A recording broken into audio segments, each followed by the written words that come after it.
Good morning class 9। कैसे हो आप लोग? सब लोग अच्छे से हो?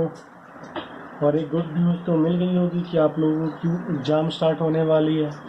वो भी कब से? 24 से ना। 24 से आप लोगों की एग्ज़ाम स्टार्ट होने वाली है। तो भाई साहब ये चीज़ सोचना कि अभी आप लोगों ने लास्ट पेपर भी देख ही लिया होगा, अपने सीनियर से भी पूछना। मैं मोस्टली न्यूमेरिकल ही रखता हूँ पेपर में, और आपके जो ये चैप्टर है ना, ये जो भी हमने पढ़े हैं, इसमें सारे न्यूमेरिकल्स ही हैं, ठीक है। और वन मोर थिंग, थोड़ा पीछे से आवाज़ आ रहा होगा बारिश का, तो आज यहाँ बहुत तेज़ बारिश हो रही है, बहुत सुबह से ही कंटिन्यूस बारिश हो रही है, ठीक है। तो उसके लिए अपन कुछ कर नहीं सकते हैं, तो उसको थोड़ा इग्नोर करके चलना। अगर आवाज़ आ रही होगी तो, नहीं आ रही है तो कोई बात नहीं। जैसे मैं माइक्रोफोन यूज़ कर रहा हूँ, नहीं आनी चाहिए, बट अगर आ रही होगी तो कोई नहीं जानता। चलो ठीक है। अभी तक हम लोगों ने सेकंड चैप्टर में सेकंड लॉ तक हम लोगों ने पढ़ लिया, ठीक है। अब हम लोग पढ़ेंगे third law,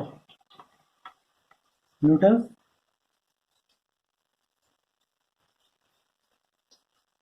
third law of motion के बारे में, ठीक है। तो एक चीज देखना, ये जो थर्ड लॉ है ना, अब मैं थोड़ा अभी थोड़ा अंदर जाने की बात करूंगा, मतलब थोड़ा डीपली जाऊंगा, थोड़ा देर के लिए समझने की कोशिश करना उस चीज को। मैं अभी लिखूंगा नहीं कुछ। भाई फर्स्ट लॉ में हम लोगों ने इनर्शिया के बारे में पढ़ा कि अगर बॉडी रेस्ट में है तो वो रेस्ट में ही रहना चाहेगा, ठीक है। वो उसमें से चेंज नहीं करना चाहेगा, मतलब वो अपना स्टेट चेंज नहीं करना चाहेगा। क्या हम लोग ऐसा बोल सकते हैं कि कोई ये, अगर ये इंसान है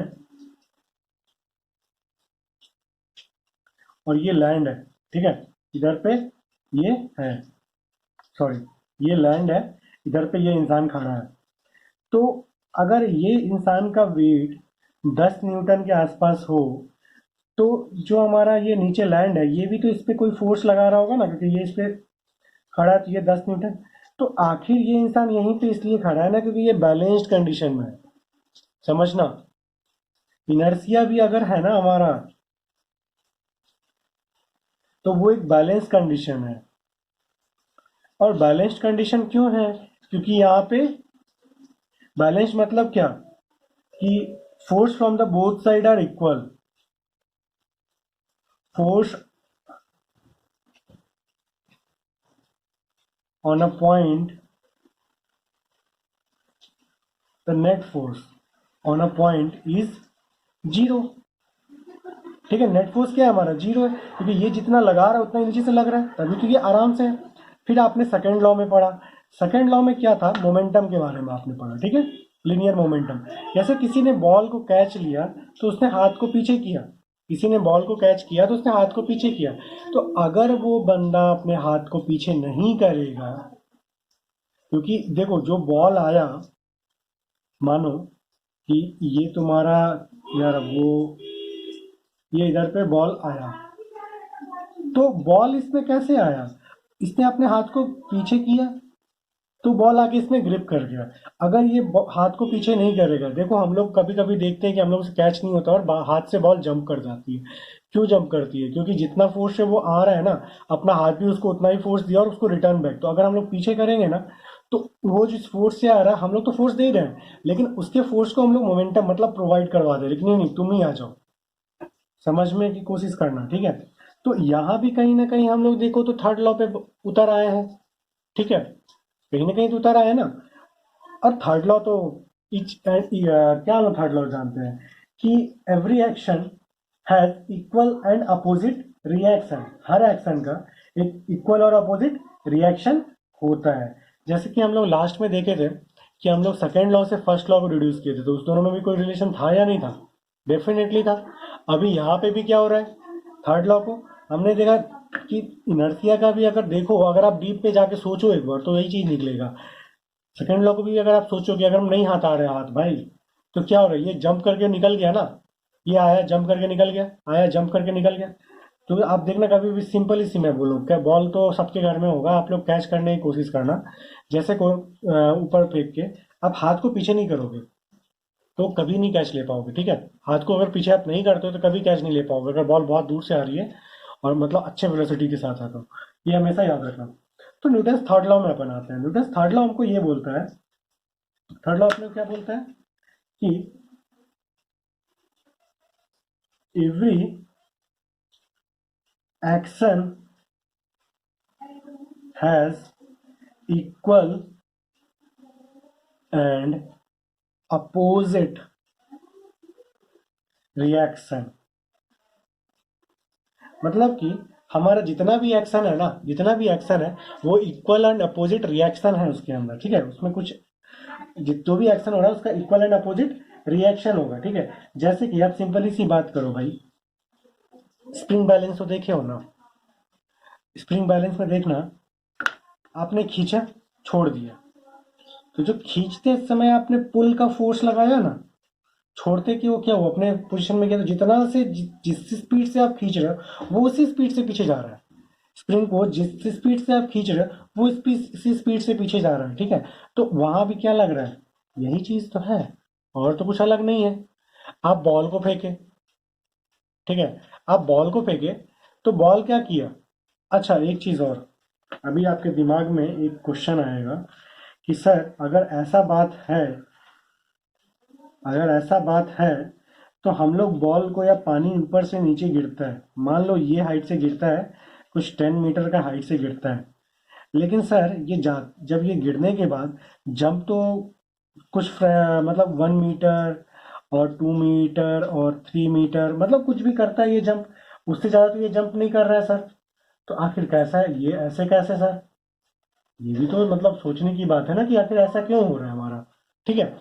तो भाई ये जब आ रहा है तो इसके साथ ग्रेविटी जो है, अभी हम लोग ग्रेविटी पढ़ेंगे, ग्रेविटी जो है ये तो अपने तरफ खींचने की कोशिश कर रहा है ना, ठीक है, ये अपने तरफ खींचने की कोशिश कर रहा है, सॉरी पुल लगा रहा है, ग्रेविटी भी अपनी तरफ खींच रहा है, और ये एक तो आ ही रहा है, तो दोनों का मतलब एक्सेलरेशन क्या है, एक्सेलरेशन ड्यू टू ग्रेविटी, तो वो तो हाई होना ही होना है। बट ये वाले केस में जब ये रिटर्न की ओर जाएगा तो ग्रेविटी तो नीचे की ओर लग रही है, बट ये जाना ऊपर चाह रहा था, तो क्या जा पाएगा, ये नहीं जा पाएगा। और हम लोगों ने जो गैलीलियो वाला एक्सपेरिमेंट पढ़ा था ना, वहाँ वो एक्सपेरिमेंट में वो फ्रिक्शनलेस सरफेस की बात करते हैं, ये देखना उसमें लिखा हुआ है इन द फ्रिक्शनलेस सरफेस, अगर फ्रिक्शन डालोगे तो नहीं हो पाएगा, समझना। तो यहाँ पे भी ये ऊपर नहीं जा पाएगा ना दोस्त, बॉल को नहीं, बॉल ऊपर से आया फिर उतना ही हाइट नहीं अटेंड कर पाएगा। हाँ लेकिन कभी कभी वो छोटा वाला बॉल देखे हो, एक बहुत जंपिंग बॉल जिसको बोलते हैं अपन, वो बहुत आराम से जंप करता है, तो उस वाले केस में कभी कभार हो जाता है, क्योंकि उसका जो उसका अंदर का जो मॉलिक्यूल्स है ना वो बहुत रबर टाइप का होता है, ठीक है। और जब वो मॉलिक्यूल्स डिस्टॉर्ट होता है जिसकी वजह से वो आराम से ऊपर जाता है, ठीक है। तो यहाँ तक शायद बातें क्लियर होगी। अभी तक हम लोगों ने कुछ लिखा उखा नहीं है, बस देख ही रहे हैं, ठीक है। फिर अपन बात करते हैं और इसके एग्जाम्पल की बात करते हैं। लेट अस से हम लोग कोई भी चीज़ का कंस्ट्रक्शन करेंगे ना दोस्त, अगर हम लोग ब्रिज का भी कंस्ट्रक्शन करते हैं, या फिर हम लोग एक क्या बोलते हैं उसको, स्टेयरकेस का भी अगर आप कंस्ट्रक्शन करते हो, स्टेयरकेस का स्पेलिंग देख लें शायद गलत हो, ठीक है, मतलब ऑटोमोबाइल या किसी चीज़ का भी कंस्ट्रक्शन करते हो आप लोग, या फिर अगर हम तो बोलते हैं भाई एक मोबाइल का भी अगर आप कंस्ट्रक्शन कर रहे हो ना, एक, तो उसमें भी हम लोग एक इनफैक्ट एक आप चेयर का भी कंस्ट्रक्शन कर रहे हो ना, तो यहाँ पे भी हम लोग ये चीज़ अप्लाई करते हैं। अभी देखो कैसे, एक ब्रिज है भाई साहब, हम लोग इसका कंस्ट्रक्शन कर दिया, ठीक है, हम लोग सोचा ही नहीं कि ऊपर कितना लोड पड़ेगा, सोचा ही नहीं, बस कंस्ट्रक्शन कर दिया।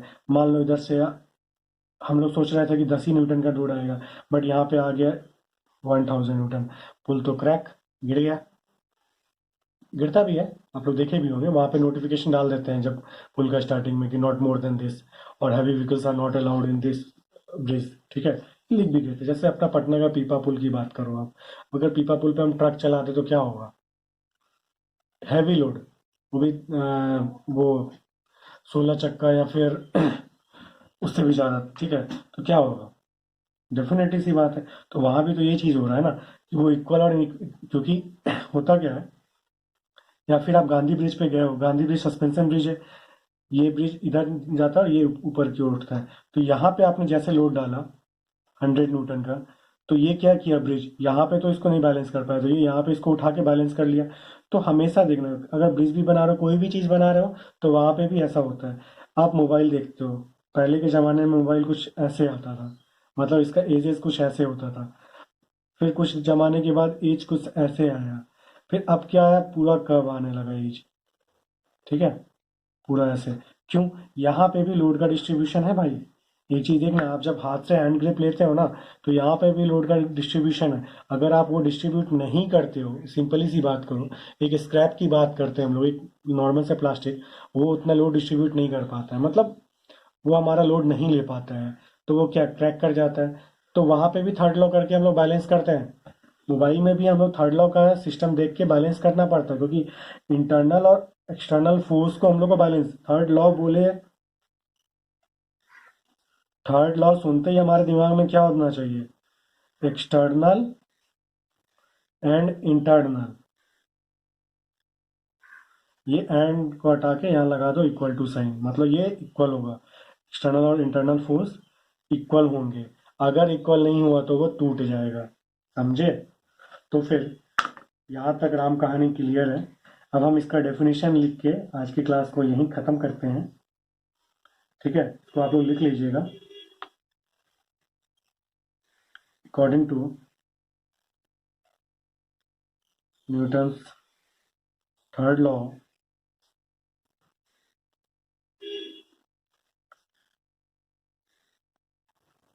states that to every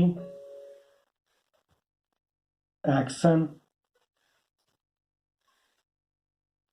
there is equal and opposite reaction। ठीक है, and the force of action and reaction are equal and opposite। क्या लिख सकते हो, that is the force